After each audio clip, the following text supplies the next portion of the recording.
I didn't realize that so many Moroccans would be happy after my win, especially golf. To me, golf is not a popular sport, but it was beyond that. How do you make that balance between wanting something so much but not letting it define your day-to-day? The first 3 tournaments, I missed the cut. I was just too stressed on the ball. I just couldn't, execute what I wanted to do. My forearms, they were freezed. I remember, like that was a new feeling. I think we're very, us Arabs, lucky to have ons. The girls have been doing things kind of like in a professional way since they're 12.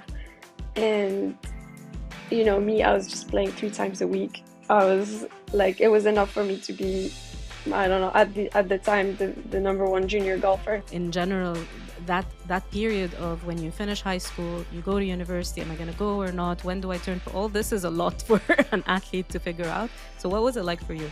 Since I heard it was going to be back in the Olympics, it was always my goal, and I was not even talking about majors to my parents. I was only talking about Olympics. Hello, and welcome to a new episode of Abtal, a podcast series from the national news dedicated to Arab athletes and their respective journeys towards the Paris 2024 Olympics. I'm your host, Reem Abulleil, and today I'm joined by Moroccan golfer Ines Laklalech, who's on the cusp of securing her place at her first Olympic Games this summer. Ines is the first ever Moroccan, North African, or Arab woman to win a tournament on the Ladies European Tour, a feat she achieved at the Lacoste Ladies Open in Deauville during her rookie season in 2022. Shortly after, she secured her card for the lpga, which features the highest level of competition in women's golf, marking another first by a Moroccan, North African, or Arab woman. With the final entry list of Olympic qualifiers in women's golf set to be released on June 24, Ines is anxiously awaiting to learn her fate and whether she'll be punching her ticket to Paris or not. In this conversation, Ines discusses her Olympic dream, how she got into golf, and why she walked away from the sport for 3 full years, during which she completed her undergrad degree. She reveals what drew her back to the golf course, her meteoric rise from amateur to title winner, and the emotional roller coaster she rides at almost each and every tournament. I love chatting to Ines and can't wait for you to hear what she had to say. Ines Laklalech, thank you so much for joining me on Abtal. How are you doing? I'm doing good. Thank you for having me. It's a pleasure talking to you. And a pleasure for me as well. Tell me, what are you up to? Where are you? I'm in Morocco. I just got back home before yesterday night. I was supposed to play actually this week in Sweden, but I figured out I was gonna relax a little bit before the last 2 tournaments before the Olympic qualification.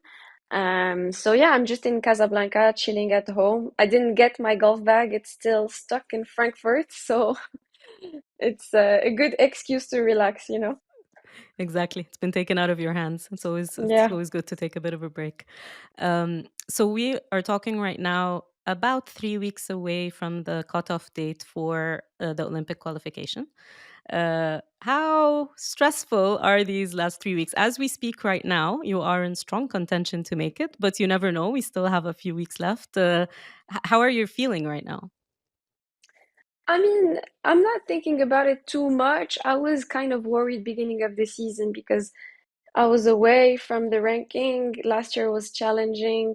Now this year, my world ranking has been improving, and game is feeling quite good. So I'm not too worried. I'm, of course, obviously checking the list every week just to see where I'm at, but feeling overall confident, I would say. Right. Um, I am wondering because with some sports, a sport like golf, first of all, wasn't in the Olympics for a long time, right? It's one of the newly introduced sports, and you guys have other things to fight for, and you've got majors and things like that. So the opportunity of playing at the Olympics, was it ever on your mind before, and what would it mean to you if you make it?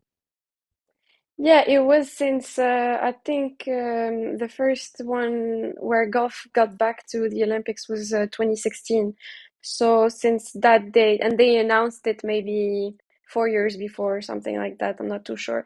But since I heard it was going to be back in the Olympics, it was always my goal, and I was not even talking about majors to my parents. I was only talking about Olympics because it's the most prestigious tournament, I would say, or in the world of sports. That's what we hear. And in Morocco, like when you hear about sports, you hear more of the Olympics and not any. You don't hear much about majors. Even someone who doesn't know what professional sport is, we hear about the Olympics. So it was definitely in my mind. And like when I think about the three big dreams I have, is definitely like getting an Olympic medal is one of the big dreams. And what are the other two?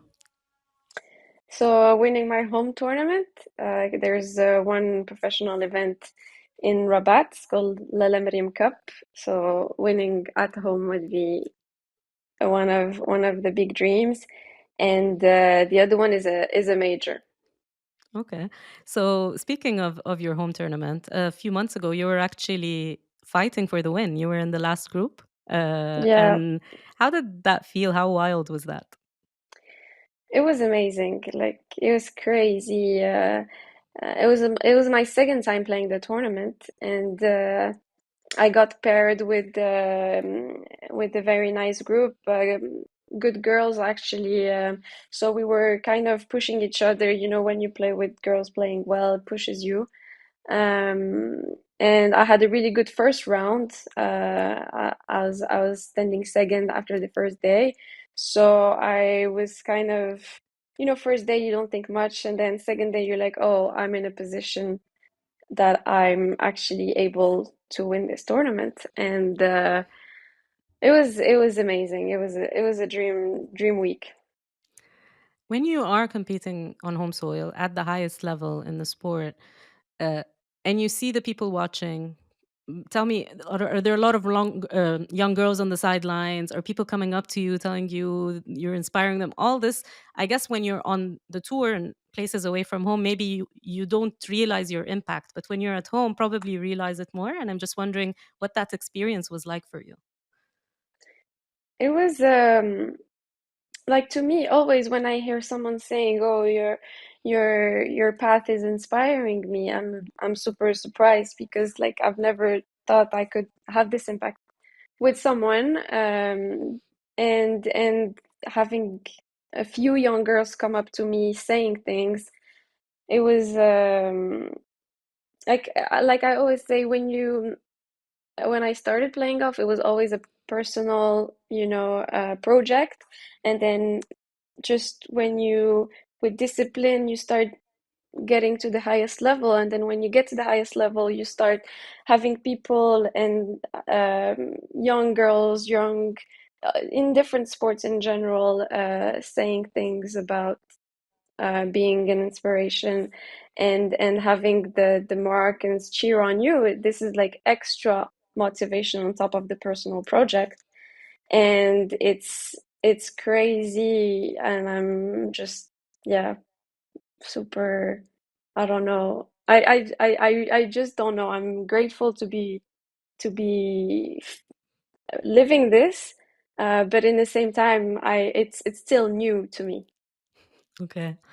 Um, are there other people in the region? I know that you are a fan of Ons Jabeur, the Tunisian tennis player, and I'm just wondering whether it's Ons or someone else from the region who is in a position where there's not that many other Arabs competing at that level in that sport. Do you follow these kind of athletes and feel like you could learn something from how they're managing that? Also, because there is an element of pressure and weight of expectation that comes with that role of being one of the very few doing what you're doing. Definitely. I mean, I think we're very, us Arabs, lucky to have ons. Uh, I mean, I've starting watching her maybe, I mean, kind of recently, maybe 4 years ago. So I already had that project in mind. But having her, someone you can really identify with, the way she speaks, the way she grew up. We have friends in common. Like for me, Ons, my best friend used to play with her when she was a junior, and I always talk to my best friend about her, and I'm like, I can't believe you shared tournaments with her. Tell me about her. I want to meet her. And yeah, I mean, we're so lucky to have her because I mean, I love hearing her interviews. I love watching her play. I did nothing this morning. I was just watching her match. Unfortunately, it didn't go well, but we're so lucky to have um, uh, we had to have Ons in the world of sports, and it definitely helps because it shows that I don't know how to say, but with her resources, I think Tunisia is we're a close country. We have, I think, access to the kind of same resources as Tunisia. So to see that a player is, I mean, she was number 2 in the world with a Tunisian team. That means there's no limit basically, and it helps mentally, and it's yeah, it's just too good to watch. So you popped on many people's radar when I think it was your rookie season, and you won your first title on the Ladies European Tour. It was towards the end of 2022, September, something like that, and Yeah. you won in Deauville, the Lacoste Ladies Open. I know you know that, but I'm telling the listeners. um, I'm wondering how, what was the build up like to that? Because it's your rookie season. How was it going for you? Did you expect to get your win in your first year? Honestly, not at all. Like, if you would tell me 2 years before, or maybe 3 years before, I was going to play professional and actually have golf as a job, just 3 years after that win, it was not even in my mind. So, because I went through some like a different path where I stopped golf, and so, I mean, everything went very fast. I just gave myself a chance and things went well. I wasn't thinking too much. And I was playing okay during that first year, as a rookie. It was a good rookie year. Uh, but maybe 3 weeks before, I started getting top tens and getting closer, feeling the nerves, not not getting there because of the nerves, and yeah, I mean, in France, everything clicked, and I was very, very fortunate to witness that early in my career. And what was the aftermath like? Was it as what is was it huge? Did it make a big impact on how you, whether internally, externally, how you were perceived, how you felt after that? Did it change things for you?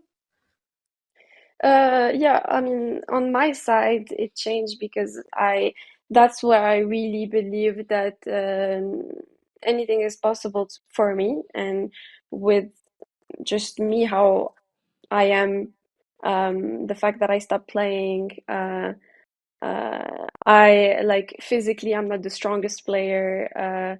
I don't have much experience compared to the girls. Um, and just the win made me stop thinking about those thoughts, that were kind of, blocking me in a certain way. And I was like, yeah, this is maybe not a common path, but it is mine, and it just made me believe in myself and just focus on the goals that I actually have in mind and not the past. So take me back a little bit, if you can tell me a bit about that path. Um, why did you stop for a while? What were the decisions like? Because I know in general that period of when you finish high school, you go to university, am I going to go or not? When do I turn pro? All this is a lot for an athlete to figure out. So what was it like for you? So I was playing golf at home. I was a decent golfer, but didn't play much international tournaments. played. We qualified for the World Championship as a team, but we didn't do anything amazing there.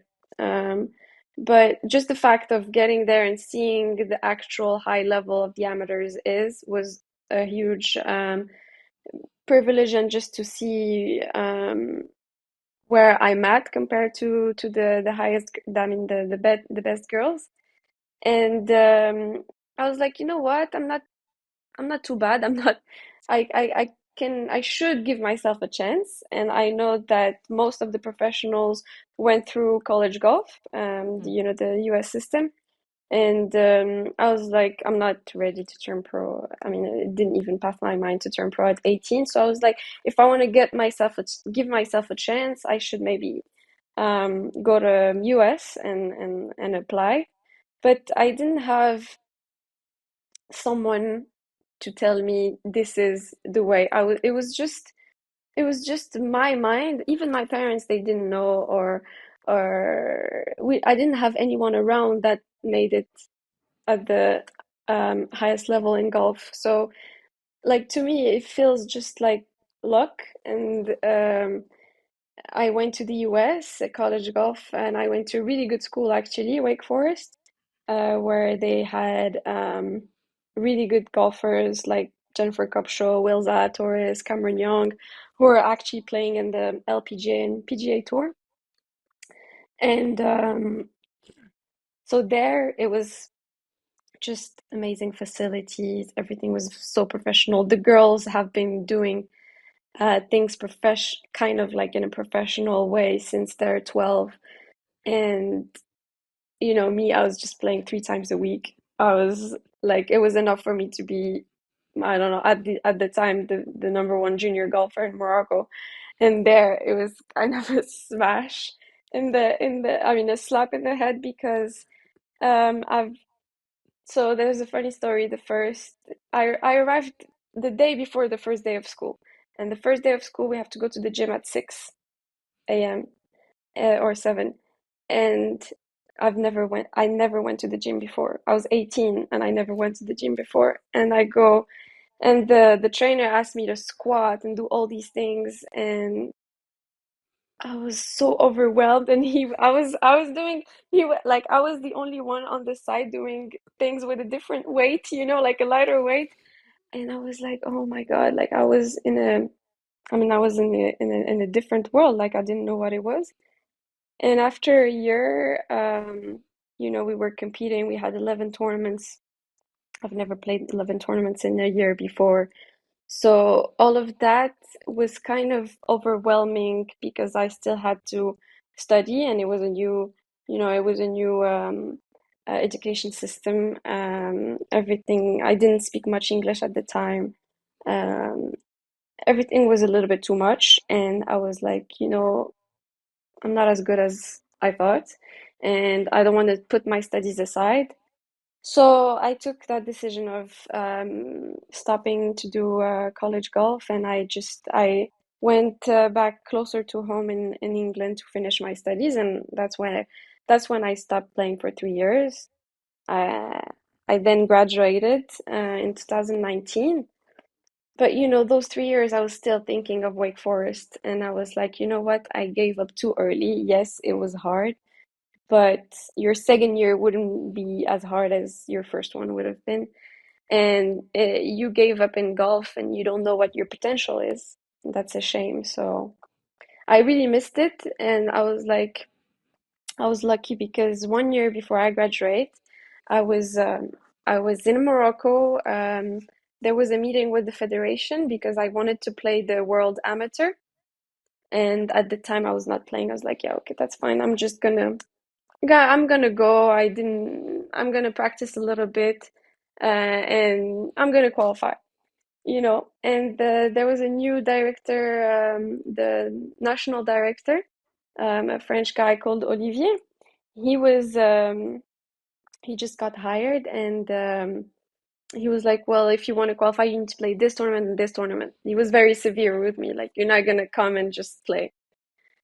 And so actually, first day we didn't like each other, but then after, he was like, why did you stop? You like, you really have a thing. And you know what? Just go to the gym while you're in England, even if you don't play golf, that's fine. Just go to the gym.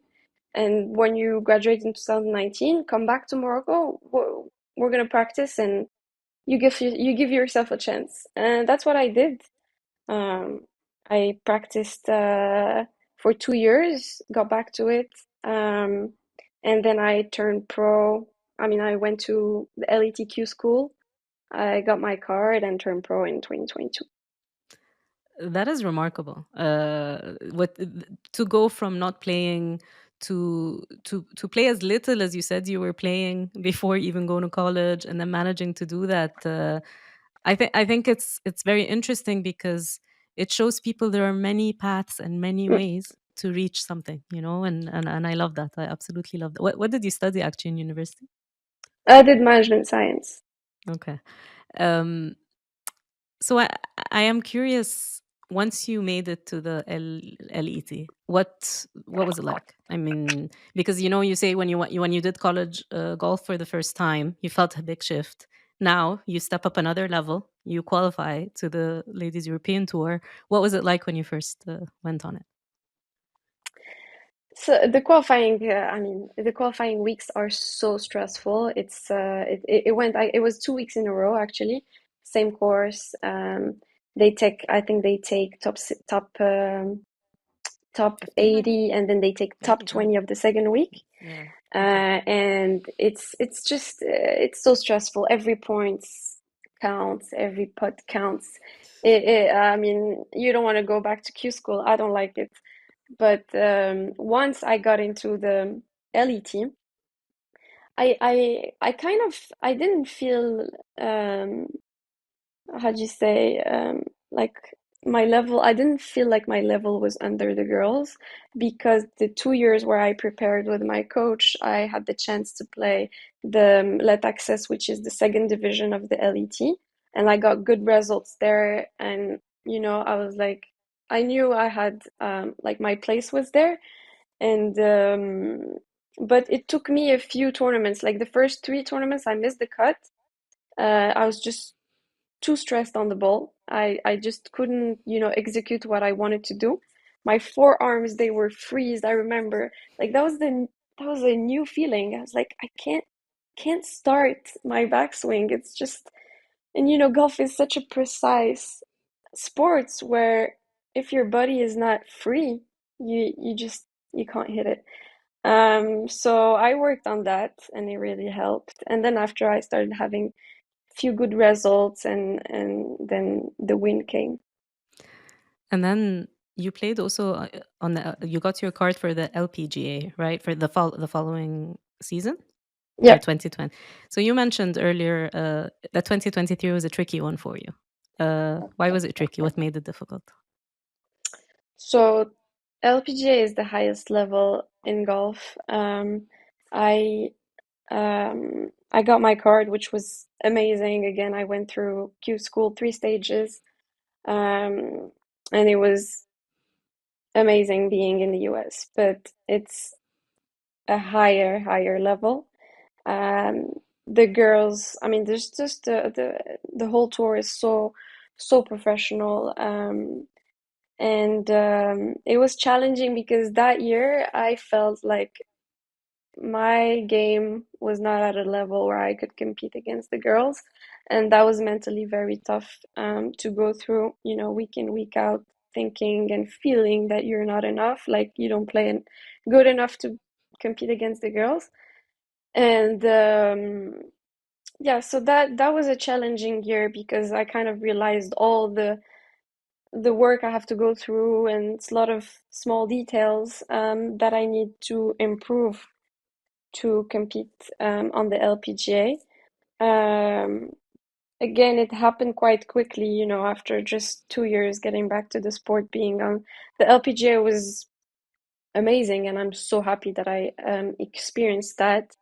But I hope I can get back in it more ready, and not only more confident, but actually with a level that I can, you know, just think that I can win when I go week in, week out. And I didn't feel that last year. I didn't feel like I had a chance to win there. Yeah. Despite that, were you able to enjoy some of the firsts that you experienced in that year? Because I think you played your first major, right? You had some first experiences. Were you able to enjoy any of that? Um, like I know that the big picture was challenging, especially I think the beginning of the season was fun for me, because it was still the beginning of the season. You're not thinking about keeping your card. And then the first part, it was very fun. We were playing some amazing golf courses, and mid-season, the questions are in your mind: Am I going to keep my card? I'm not playing very well. Um, and yeah, I'd say from the summer it was kind of hard. It was kind of hard, because I was chasing points, and I tried to have that perspective of saying, "Well, I'm lucky. Look where I'm at." But you know, just being on the range and not hitting it well, just for example, hearing the sounds of how girls were hitting it next to me, because you're like 1 meter away from each other when you're at the range, and me being not being able to produce what I had in mind, was just so frustrating. Yeah. So you're playing on the LET this season, and things are seem to be going well. And I'm just wondering, what was the mindset like to try, and shift back to a new season and try and do well? I was just looking so much forward to not be a rookie anymore, because I was rookie first year, second year pro. I'm a rookie as well on the LPGA, and this year it feels so different, because most of the courses you played it. I played most of the courses in 2022. The girls, because like the girls kind of knew each other from junior golf, and me, I just arrived 2022 not knowing anyone. Now you know the players, you know the places, you know where to stay, you know the courses, you have more confidence, because I played LPGA. I know what the highest level is, and it's just everything feels more comfortable, and I'm just so excited to play this year, because that's what I said. I'm just so excited to play with less worries. I do less. I don't arrive at tournaments 5 days before the first round. I can come 2, 3 days. I now even between two tournaments, I come back home sometimes, and it feels really good. And the dream of the LPGA, is it a target for you? Like, what are you thinking much about? Like, how you would want to get your card back, and things like that? How does it work? Because I know, because a lot of people probably don't know, like, that there's a North American tour, which is the PGA, and then there's the European one that also even comes to the Middle East and things like that. So try and explain a little bit how you plan your your career. Honestly, I go week by week, year by year. I still don't know if I want to compete at the highest level, and I saw what the LPGA was. The thing with the LPGA is, my base is in Morocco. My family is in Morocco, and it's far. It's very far. It's of course it's a grind. I like the grind. That's what I'm a professional golfer. But I don't know, because the lifestyle is the tricky part of being on the LPGA tour. So I I'm probably gonna play Q school next year. I'm gonna give myself a chance to get a card, and then I'll see if I want to mix between LDT and LPGA, if I qualify. But yeah, we'll see. So I want to take you back even more. How did you even get into golf? Because it's not necessarily the first sport that people pick up in in the Middle East Yeah, or North Africa. definitely. I think you were born in the States, right? Yes. Okay, so you're born in DC. Was your family just living there, working there? No, actually, my mom studied in DC, and She wanted to give birth in DC, but yeah, we left 3 weeks after. She knew Oh, she knew I was gonna be a professional golfer and I needed a passport to travel everywhere, you know? That's what I tell her. Yeah, I'm just born in DC. okay. And then, but you grew up in Casablanca your whole life? Yes, yeah, born and ra not born, but raised in Casablanca. So yeah, how did you get Uh, into it? I was actually very active when I was young, and I was playing all kind of sports. I'd say ball sports, and I was not familiar with golf at all. And it was summer holidays. You know, we have 3 months holidays, and I was just at home. I was seeing my dad like get out of the house, and I told him, "Where are you going?" He was like, "Yeah, I'm gonna go try golf." And I was like, "What? I'm coming with you," because I had no idea what golf was. I had no idea what a golf ball looked like, or like you need a club to play golf. I had no idea. So I was just so curious to discover a new ball sport, and I went with him. Um, and it's just that big green space, green area that you have in the middle of Casablanca, where we don't have much parks or green areas like that. And yeah, it was just 3 months every day going because it was summer holidays and I wanted to keep myself busy. Oh, And how old were you? 10. 10, okay. And yeah, after 3 months, I started getting a little bit better, beating the boys who were playing for a little bit of a longer time. And yeah, that competition just kept me going. I know that in the Rio Olympics, Maha, your compatriot, went. I spoke to her before. Did it help in any way seeing someone from your country do what you're trying to do? Definitely, yeah, definitely. She played a huge role. She actually went to US to play college golf, so she was the only. I mean, we have a little bit of a gap in years, but she showed us the path, I think. She did what she had to do to turn pro, so she went to college golf, then she turned pro and played full time on the LET. So that made me think that it was possible. And yeah, I mean, I hope a lot of girls are gonna keep on this path, hopefully. So if someone asked you, why do you think you were able to become a professional, go through what you went through, and actually be making a living out of the sport with so few people from our region making it? What would you say? What do you think are the main reasons that contributed to your success so far? Um, that's a good question. I think, having parents allowing me to be free and do what I want was a huge part because I doubted. If my parents doubted, I would have stopped way earlier, you know.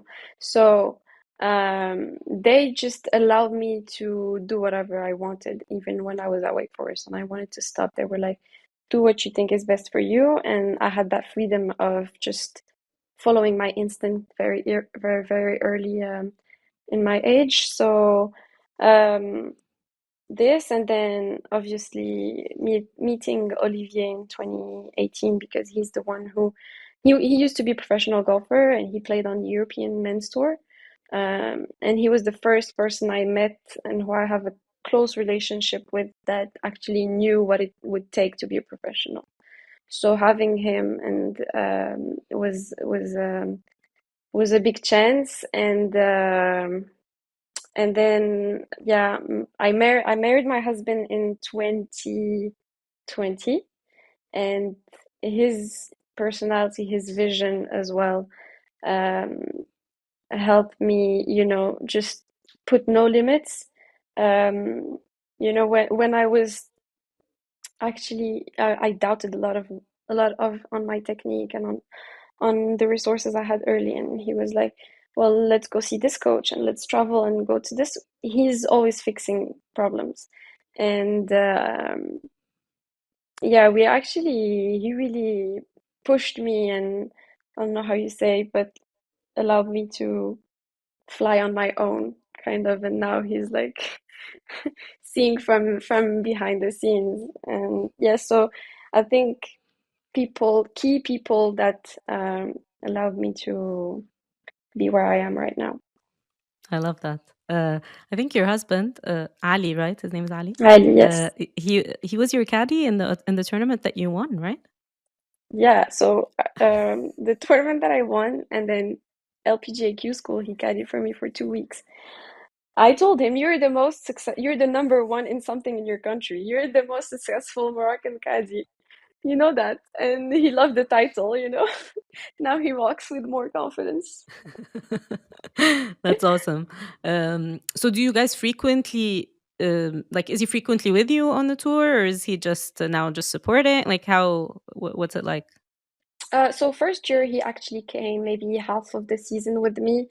He did 9 weeks on the bag, and when he comes, he caddies. Last year on the LPGA he couldn't come as much. He obviously didn't caddy for me. I had a professional caddy, and this year that I'm closer, he comes in the weekends. So he's not with me every like week in, week out, but like he's trying to come as much as he can, and I love having him on tour. And he actually caddied 2 weeks ago.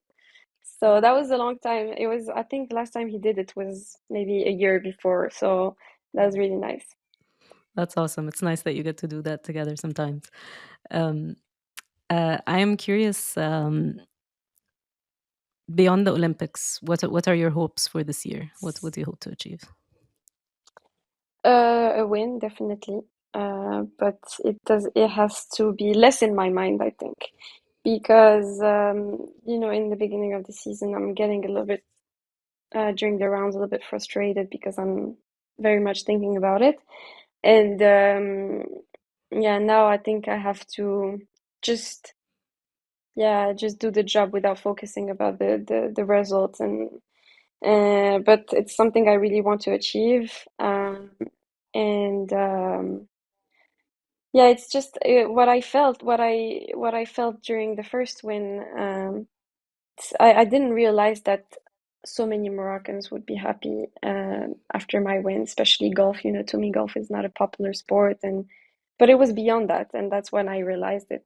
I really want to do it for my family, but also for the Moroccans, because they're so hyped. Like in Morocco, when someone does something great, it can be anything. I don't know, I don't know, any activity, and you're like seeing a Moroccan flag next to other flags. People are so happy and so hyped about it.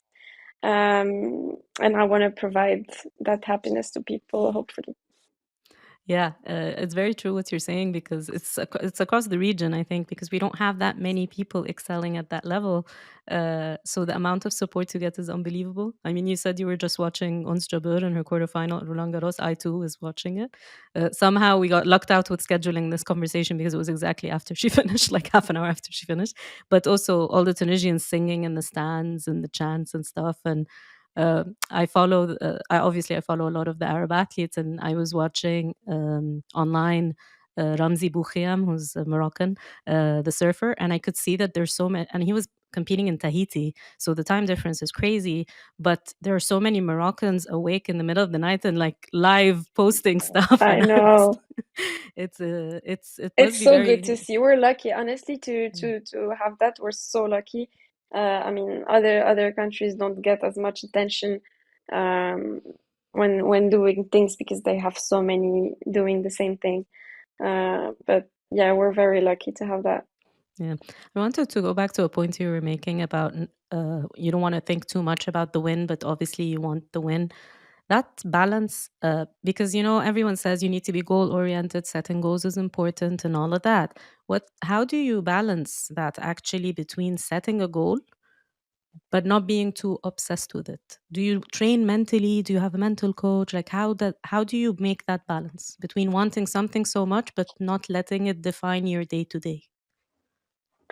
I think thinking about it, I mean, to me, everyone is different, but to me, it doesn't help. Um, because what always worked, and kind of when I describe my story, I feel like what worked with me, like, was just setting small goals. And, like, for example, I want to be a good golfer in general. To be a good golfer, what do you need to do? So, like, at the moment, my tournament, what didn't went well was a specific area in my game. You know, my putting didn't feel really good. I struggled with the pace. Now this week I'm gonna work on the pace. And that's how it worked before and how I always kind of succeeded. So I'm thinking of what can I do to be a better golfer, and not I need to win, I need to win, I need to win. But I'm doing this on my own. I talk with my husband, who helps a lot. I don't work with the mental coach as of now, but I write, um, and I talk to my coach, who had a previous experience as well. I try to just be conscious of what my limiting thoughts were on the course or before the course, and see how I can improve things. So do you do like journaling? You find journaling helpful? Yeah, a lot, In what definitely. ways? Why do you think it helps?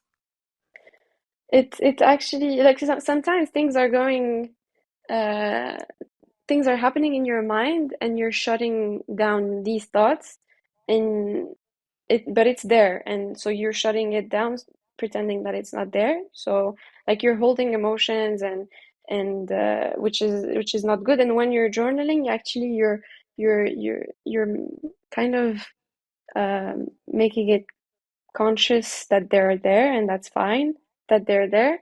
um, and it allows me to clear those thoughts, because I'm conscious of those thoughts, and I accept them. Maybe they're not gonna go away now, but I accept that they're here. So I don't know, it allows me to go through it more easily, and not pretending that they're not here. Yeah, that makes sense. I've never done any work with anybody. I'm kind of curious actually to do. I'm probably gonna start doing so soon. But yeah, as of now, it's just me and my head and my thoughts. Okay. So this is not said in a professional way at all. No, no, it's everyone has a different personal experience. So no, I was curious to know from you. If you had to pinpoint what you love the most about golf, and you had to pinpoint what you find the most challenging thing about golf, what would these two things be?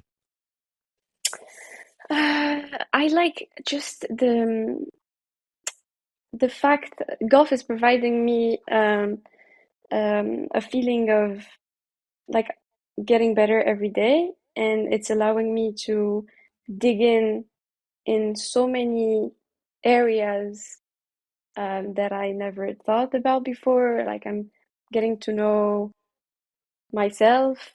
I'm improving in so many ways that I maybe wouldn't have done if I was doing something else, and I really like that. Uh, I'm very focused on my health overall, and I like that. And yeah, every details counts in competitive golf. Um, and but, like, the sport itself, the fact that it's in nature and it's such a big space is so relaxing. And what's the most challenging thing about it for you personally? So, for example, I played 2 weeks ago. Golf is such is so precise, and like, you wake up in a with different feelings every day, and you have to adapt to the different feelings. So 2 weeks ago, I played in Evian, and after the first day, I think I was co-leading. Yeah, I was co-leading after the first day, and I got an interview after from the LET. I did my interview, and then when I got anyway, I didn't play well the last 2 days, and I finished maybe 30 something. And then I got back home and I was on YouTube. Just I wanted to see the highlights of the player who won, just to see how she played and how she did. And I saw my face just below, and I was like clicking. I listened to the interview I was giving, and in the interview, I'm like, yeah, confidence is getting higher and higher. I'm feeling well. And then, like, I was laughing so much. I was with my friend and with my husband, and I was like, was that me 2 days ago? Because now I'm like not confident. Like everything went, the sensations. Golf is you get different sensations from a day to another, and being able to adapt to how you feel from a day to another is the challenging part. Like nothing is granted, even if you played super well in a day. Um, Knowing that you can wake up with a different feeling, different mindset, everything different is the challenging part. Uh, I'll let you go into a hypothetical mode for a second because, as I mentioned early on, we still don't know if you are going to the Paris Olympics. But I'm wondering if you do go, uh, are there any other athletes or sports that someone you would like to meet, or sports you want to catch when you're there? Because that's a very unique situation where everyone is in the same place. I don't know where the golfers will be because I know so many of the events are away from Paris. Yeah. I don't know. Have you allowed yourself to think about that yet? I was just, when you contacted me for the interview, and I was like, yeah, Reem must know everything about the Olympics. I'm gonna ask her so many questions because, for example, I know the Moroccan national football team. They have, I think it's under maybe 23 that they Okay. play, but they also have access to So, two players. yeah, they can get three So overage players. I don't know who's actually eligible to play and who's not. So, for example, Mm. Ons, I don't know if she is playing. Do you Well, know? with Ons, she can Because if she wants to. okay, However, she needs an exemption because she didn't play something called Billie Jean King Cup, which is a country versus country competition. It used to be called Fed Cup in the past. So you need to play Fed Cup to be eligible. But Ons, last year, she had a health problem during Fed Cup week, things like that. So I think she needs to apply for an exemption to make it. So we're not sure. I can't speak on Ons's status, but on okay. paper, she should somehow be able to be there, but it needs an exemption. Yeah. Well, if she is, she's definitely someone I want to meet. Mm. Yeah, national football team, the Moroccan football team, what they did in the World Cup. I mean, it was so good. So I wish I can meet a few of them if they're going to be there. Um, Do you have any favorites? Anyone in particular you find inspiring from that team? um, I like the personality of Bono, the goalkeeper. Yeah. I just I just love how he explains things. His interview after stopping the penalty shots against Spain, it was just amazing. The guy was like, "What's your secret?" And he goes like, it's just a little bit of luck, a little bit of intuition. That's it." And the guy is so funny. And then after, there's a Moroccan guy coming, and he was like, "Tell them, tell them." He's like, "I'm still playing. I'm not gonna tell them Uh, what's my secret." But that's funny. yeah, I mean, Yeah. all of them, honestly, all of them. Um, I wish I can, just speak to someone. Like, not only meeting them and getting a picture, but Mm. I'm someone who asks too many questions. I don't know how I didn't ask you one before. Like, just before the interview start, I was gonna I was gonna ask you, "Oh, were you into sports?" And I was like, "Oh, I thought maybe Ines, like, let's wait that the interview is gone, and then I'll ask her We'll have a questions." chat. We'll have an offline chat for sure. I'd love to. um, so, if you do go to Paris, what do you think would make it a successful Olympics in your eyes?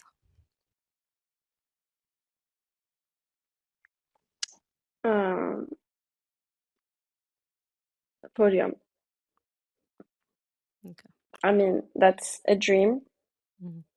Anyway, I'm gonna do my best anyway, and whatever the result is, but podium is a dream. Just being able to hear the national anthem on the podium is something you cannot get. in any tournament. Even if you win, you don't hear the national anthem. And I have that image of Hisham Garour. I don't remember the year, maybe 2000. Was it Athens, right? Was it Athens Was it or Sydney? I think Athens. 2004? Yeah, exactly. I was just watching. They had on beIN Sports like these mini documentaries, and the second they started to show his stuff, I started tearing up. It's unbelievable. It's I don't know how, because they were showing how He fell. he fell exactly, and all that, and I know the story so well. I met Hisham multiple times. I interviewed him multiple times, and I respect him so much. But even knowing everything, they just put it on the screen and started tearing up. I was like, what is wrong with me? Yeah, that's the beauty of sports, bringing you so much emotions. So yeah, that scene of him on the podium is just too beautiful. Absolutely. Well, best of luck. I'm very happy that we got this chat.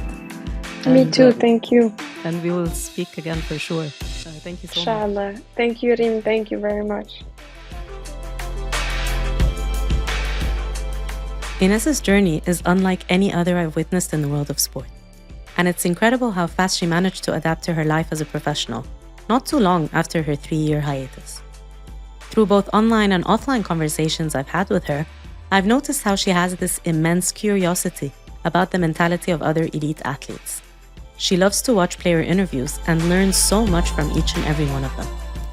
I'm excited to see where her career takes her, and we'll hopefully be seeing her flying the flag for Morocco soon in Paris. Thank you for joining us, and stay tuned for a brand new episode of Abtal next week.